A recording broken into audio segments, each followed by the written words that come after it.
Let me see. I had to record this off of my phone. Considered, the national symbol of sexual. Every February 14th is what it was, cut and dry. Every February 14th, they would sacrifice children to, their demonic deities that they believed in. And it's also associated with pedophilia. As I stated before, eros is the etymological root of the word erotic or eroticism, which is sexual love.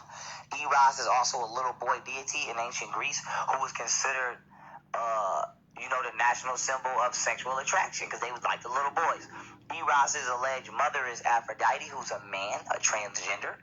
And what y'all need to know is the only difference between Greece and Rome is some of the names of the deities, but they shared the exact same mythology.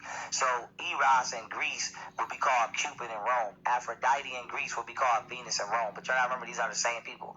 So now that you know that, Eros and Aphrodite actually comes from the Babylonian story of Ishtar and Tammuz. Now, Tammuz is Nimrod and Ishtar is Esther, aka Semiramis.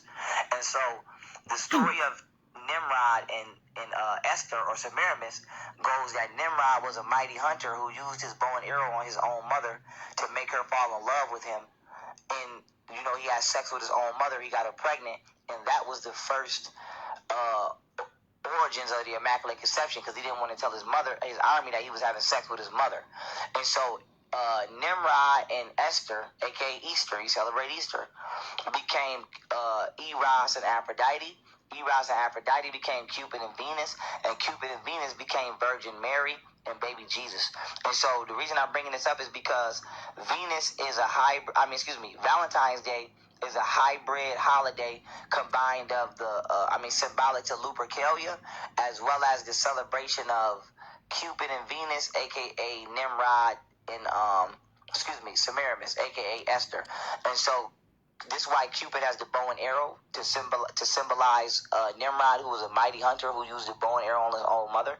And then what they don't tell you about Cupid is Cupid had two arrows. He had the golden tipped arrows, which was to make you fall in love, and then the blunt tipped arrows, which was to make you fall out of love. And if you read the story of Cupid, he was basically like a mischievous demon. He was actually considered a demon because Nimrod is considered the king of demons.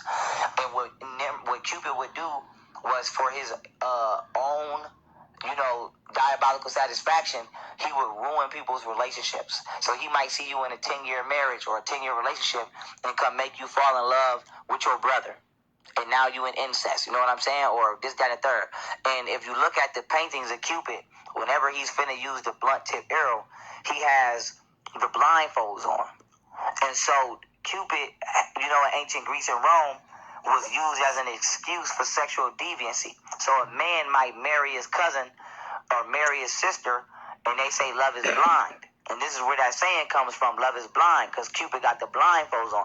So you might, fall in love with your mama and get your mama pregnant, and people say love is blind. You love who you love. You know what I'm saying? And you hear people saying that today. You can't control who you love. You can fall in love with another man, man. Love is love. Now, love ain't blind. Love can see. Why animals don't just fall in love blindly? And so Cupid is a emotionally chaotic demonic entity that we celebrate. And as far as the Valentine's letters, those come from Saint Valentine, who was persecuted by the Roman government, I believe during the 5th century, because what happened was the emperor at the time, he didn't allow men to marry women because he believed that if men were in love and they were a part of the military, that they would fight harder since their lovers was on the battlefield. And so what Valentine was doing was secretly allowing men to be with women. And the Roman government found out, and they sentenced him to death. And before he died, he wrote a love letter to the woman that he loved, and he started that letter off as, "Your dear Valentine." So when you're in school and you got the kids writing Valentine letters, you actually writing death notes.